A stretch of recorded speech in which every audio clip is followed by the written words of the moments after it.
The sunny afternoon quickly turned dark as I stood frozen in the doorway of my apartment, staring at my phone in complete disbelief. For text messages from my bank had just arrived, one after another, each more alarming than the last. Unusual spending activity detected on your Chase Freedom card ending in 4873. Purchase of $2,300 at Pacific Dream Travel Agency approved.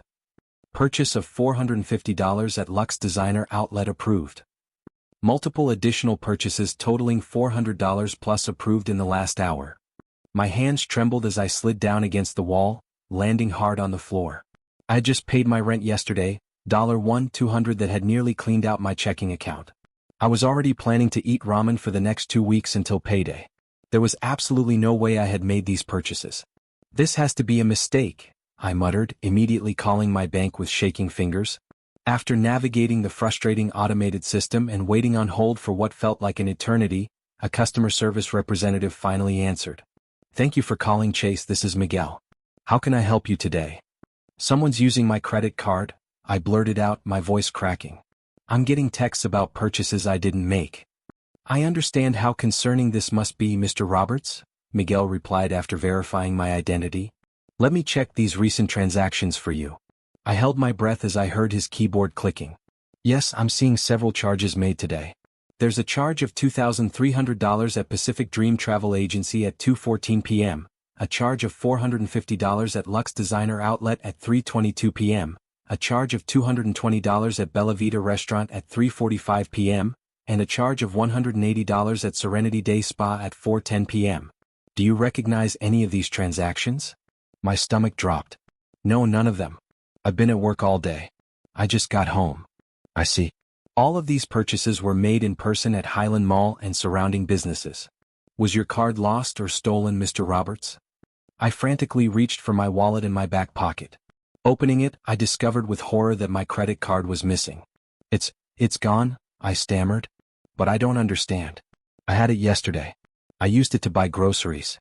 As Miguel walked me through the process of canceling my card and disputing the charges, my mind raced through everyone who had been in my apartment recently. Then it hit me like a truck: Karen Watson from apartment 4B. Karen had invited herself over for coffee yesterday afternoon, claiming she wanted to discuss building community in our apartment complex. I remembered leaving my wallet on the kitchen counter when I went to answer a call from my sister. When I returned, Karen was standing suspiciously close to where my wallet had been, pretending to admire the fruit bowl next to it. Karen was the building's nightmare, a mid-40s woman with an entitled attitude and a permanently sour expression. She had moved in 6 months ago and immediately appointed herself as the unofficial building manager. She was always complaining about noise, stealing packages when deliveries were left in the lobby, and reporting neighbors to management for made-up violations. Nobody liked her, but everyone feared her because her brother was supposedly friends with the building owner. "We'll send you a new card within 5 to 7 business days, Miguel was saying. "In the meantime, the fraudulent charges will be under investigation." "How long will that take?" I asked, my mind still piecing together yesterday's events with today's disaster. "The investigation typically takes 7 to 10 business days. If approved, you'll see the credits back on your account within 2 billing cycles." 2 billing cycles? That could be almost 2 months. I couldn't wait that long. I had bills to pay. "Is there any way to speed this up? I really need that money back sooner." "I'm sorry, Mr. Roberts, but that's our standard procedure for fraud investigations." After hanging up with the bank, I sat in stunned silence for a few minutes. Then determination replaced my shock. If Karen had stolen my card, there might still be evidence. The charges had just happened today, she might even still have my card on her. I marched down the hallway to apartment 4B, my footsteps heavy with purpose. Through her window, I could see shopping bags scattered across her living room floor. My blood boiled at the sight of Luxe Designer Outlet bags, the same store where $450 had been charged to my card. I knocked hard on her door. "Karen, open up. I need to talk to you now." After a moment, the door swung open. Karen stood there wearing designer sunglasses that still had the price tag dangling from them. Her bleached blonde hair was freshly styled, and she was dressed in an outfit that looked brand new. "Well, hello, Alex," she said with exaggerated politeness. "What brings you by?" "I'm very busy packing for my trip to Cancun tomorrow." She smiled smugly, adjusting her new sunglasses. "Funny you mention that trip," I said, struggling to keep my voice steady. My bank just called about some suspicious charges on my credit card, at a travel agency, for exactly the cost of a vacation package to Cancun. Her face twitched slightly but she recovered quickly. Well, that sounds like a you problem. Maybe you should be more careful with your money. Karen, I know you took my credit card yesterday when you were at my apartment. Return it now and I won't press charges. Her expression hardened. Are you accusing me of theft? That's a serious allegation, Alex. I could sue you for defamation. It's not defamation if it's true, I countered. You were the only person in my apartment yesterday, and today someone used my card at Highland Mall, where I can see you've been shopping. I nodded toward the bags visible in her living room. She laughed in my face. Prove it. You have no evidence. I paid for all my purchases with my own money. Now leave before I call security for harassment. Just then her phone buzzed with a notification. It was sitting on the table by the door and I could clearly see the screen. Pacific Dream Travel. Your Cancun itinerary is attached. And right below it was a notification from the mall. Thank you for your purchase today. Your receipt has been emailed to karensmith@email.com. Without thinking I grabbed her phone. This is my evidence. Give that back. Karen shrieked, lunging at me. I stepped back, holding the phone away from her. I'm calling the police. That's when Karen did the unthinkable. She pulled out her own phone, apparently she had two, and dialed 911. Help. I'm being attacked. My neighbor broke into my apartment and is stealing my phone. He's threatening me, she screamed, fake tears suddenly streaming down her face. I couldn't believe what was happening. Are you serious right now? You stole my credit card. Officers, please hurry. I'm at Oakwood Apartments, Unit 4B. He's blocking my door. I'm afraid for my life, she continued, ignoring me completely. Karen, stop lying. I'm standing right here, not threatening you at all. I was beyond frustrated, but I knew better than to make any moves that could be misinterpreted. She backed away from me, still on the phone with 911. Yes, he's still here. Please send someone quickly. Within minutes, 2 police officers arrived. Karen threw herself at them, putting on the performance of a lifetime. Thank goodness you're here. She sobbed dramatically. This man, she pointed at me, has been stalking me for weeks. Today he forced his way into my apartment and tried to steal my phone when I threatened to report him. The officers looked at me sternly. One of them, a tall man with a buzz cut, stepped forward. His name badge read Officer Reynolds. Sir, step outside please, he commanded. Officers, she's lying, I said, trying to stay calm. She stole my credit card yesterday and charged over $3,000 on it. I just came to confront her about it. Look at all these new shopping bags. Check her wallet. My card is probably still in there. He's delusional, Karen wailed. I've never touched his credit card. He's just angry because I rejected his advances last month. That is absolutely not true. I was getting increasingly frustrated. I have the bank alerts on my phone. I can show you the charges that were just made today. The younger officer, whose badge read Officer Chin, approached Karen. Ma'am, would you mind if we checked your purse? We're just trying to sort this out. Of course I mind. This is harassment. I want him arrested for breaking and entering and attempted robbery. Karen screeched, her face contorted with rage. Ma'am, did he actually break into your apartment? Officer Reynolds asked. Well, no. I opened the door, but then he pushed his way in. I shook my head. That's not true. I knocked, she answered, and we had a conversation. I never pushed past her. Just when things couldn't get worse, Mr. Jenkins from apartment 2A appeared in the doorway. He was a retired judge and the most respected resident in our building, a distinguished-looking man in his 70s with silver hair and wire-rimmed glasses. Officers, I couldn't help but overhear the commotion, he said calmly. Before you make any decisions, you should know I have security camera footage from the hallway showing Ms. Watson entering Mr. Roberts' apartment yesterday and leaving with something hidden in her jacket. I installed a camera after my newspaper kept disappearing. Karen's face went white. Mr. Jenkins continued, also, I received this unusual email today. He showed them his phone.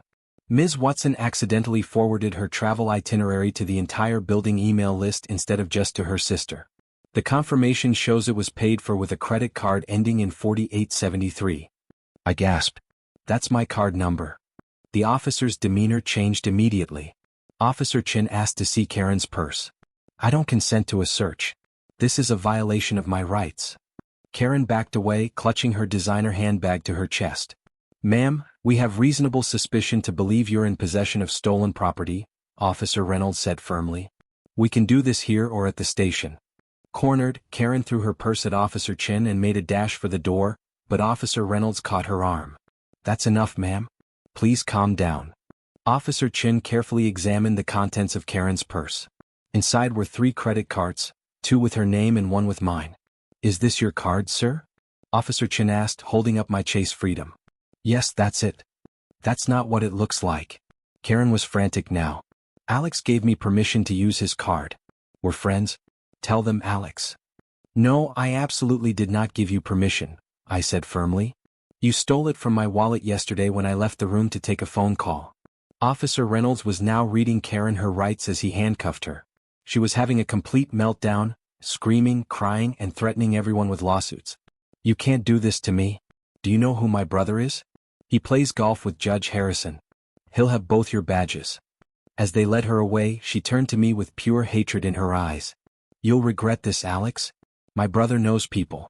You'll never feel safe in this building again. But her threats meant nothing now. The officers assured me they had enough evidence to charge her with credit card theft, fraud, and filing a false police report. We'll need you to come down to the station to give a formal statement, Officer Chin told me. And you too, sir, he added, nodding to Mr. Jenkins. Of course, the older man replied. I'm happy to help. This building has been peaceful until Ms. Watson moved in. After giving our statements at the police station, Mr. Jenkins offered me a ride home. In his car, I finally had a chance to thank him properly. I can't tell you how grateful I am, Mr. Jenkins. If you hadn't shown up when you did, I might have been the one arrested. He waved away my thanks. I've been watching that woman's behavior for months. When I saw her come out of your apartment yesterday with her hand inside her jacket, I had a feeling something wasn't right. That's why I checked the footage today when I heard the commotion. Still, you saved me from a nightmare. I owe you. He smiled kindly. No, you don't. But you could join our building's resident committee. We need younger people with good judgment. I promised to consider it, though committee meetings weren't exactly how I'd planned to spend my free time.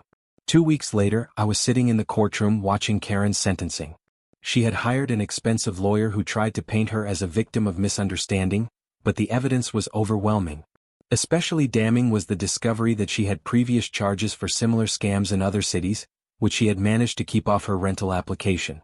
The judge, a no-nonsense woman in her 60s, wasn't impressed by Karen's tearful performance or her lawyer's arguments. Ms. Watson, this is not your first offense. You have shown a pattern of predatory behavior toward neighbors and acquaintances. The court sentences you to 18 months in prison, plus full restitution to Mr. Roberts in the amount of $3,150 and court costs. As they led Karen away, I felt a strange mix of emotions, relief, vindication, but also a kind of emptiness. The whole ordeal had been exhausting. In the hallway outside the courtroom, a young woman approached me. She had warm brown eyes and a friendly smile. Excuse me, are you Alex Roberts? She asked. Yes, that's me. I'm Sarah Patel from Pacific Dream Travel Agency. I was subpoenaed to provide evidence about the fraudulent transaction. She handed me a business card. Since the trip was canceled and refunded as part of the investigation, I'd like to offer you the same package at half price. Our company feels terrible about what happened. I looked at her, surprised. That's really nice of you, but I don't think I can afford a vacation right now, even at half price. She smiled. Well, the offer stands whenever you're ready. Just give me a call. She hesitated, then added, maybe we could discuss it over coffee sometime? For the first time in weeks, I smiled genuinely. I'd like that. 1 month later, thanks to the court-ordered restitution that had been expedited by the judge, I was lounging on a Cancun beach, sipping a margarita. Sarah sat beside me, looking beautiful in a sundress, her dark hair blowing in the ocean breeze. Our coffee meeting had turned into dinner, which had turned into several more dates. When I mentioned the Cancun offer, she'd encouraged me to take it. You deserve some happiness after what you've been through, she'd said. And actually, I'm due for some vacation time myself. So here we were, enjoying the vacation that Karen had planned to take with my money. The irony wasn't lost on me. My phone buzzed with a text from Mr. Jenkins. Just thought you'd want to know. Karen's brother tried to fight her eviction but lost. Management is changing her apartment locks today. Several residents have come forward with complaints since her arrest. Enjoy your vacation that she paid for through restitution. I showed the message to Sarah, who laughed. Karma really is something, isn't it? It sure is, I agreed, clinking my glass against hers. The rest of the vacation was perfect. Swimming in crystal-clear waters, exploring ancient Mayan ruins and getting to know Sarah better. By the time we returned home we were officially a couple. When I walked into my apartment building, I was greeted warmly by neighbors who had previously barely acknowledged me. Word had spread about what happened, and suddenly I was the hero who had taken down the building bully. Mr. Jenkins caught me in the lobby a few days later. Alex, just the man I wanted to see. The building management has decided to elect a formal resident committee to handle complaints and building issues, and they want you to lead it. What do you say? I was surprised but touched by the vote of confidence. I'd be honored. Excellent. Our first order of business is reviewing applications for apartment 4B. Karen's lease has been terminated, and we have 3 potential new tenants to consider. The apartment ended up going to a lovely elderly couple, the Patels, who, by coincidence, turned out to be Sarah's grandparents. They brought homemade cookies to every neighbor on their first day and quickly became beloved building fixtures. 6 months later, I was hosting the building's first ever community barbecue on the rooftop. Sarah was by my side helping to serve food and chatting with residents. Mr. Jenkins was teaching a group of children how to play chess at a corner table. The Patels had brought enough homemade samosas to feed an army. As I looked around at the community that had formed, one that would never have existed if Karen hadn't stolen my credit card, I couldn't help but marvel at how things had turned out. Sometimes, the best revenge isn't what you do to your enemy, it's the life you build from the ashes of their schemes.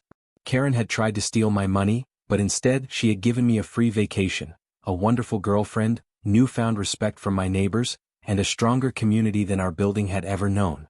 The next time someone tries to take advantage of you, remember my story. Stand your ground, find your evidence, and let karma do the rest. The view is always better from the high road, especially when it comes with a beachfront, a margarita, and someone special to share it with. As for Karen, I heard through the grapevine that she was struggling to find housing or employment with her new criminal record. Her brother had apparently disowned her after discovering she had also stolen from him. Last I heard, she was working at a gas station in a small town 3 states away. I don't wish her ill. In a strange way, I almost feel grateful to her. Without her theft, I might never have met Sarah, might never have stepped up to become a leader in my community, might never have discovered the strength I had inside me. Life has a funny way of turning your worst moments into stepping stones toward your best ones. If you're brave enough to stand up for yourself and lucky enough to have people like Mr. Jenkins in your corner when you need them most.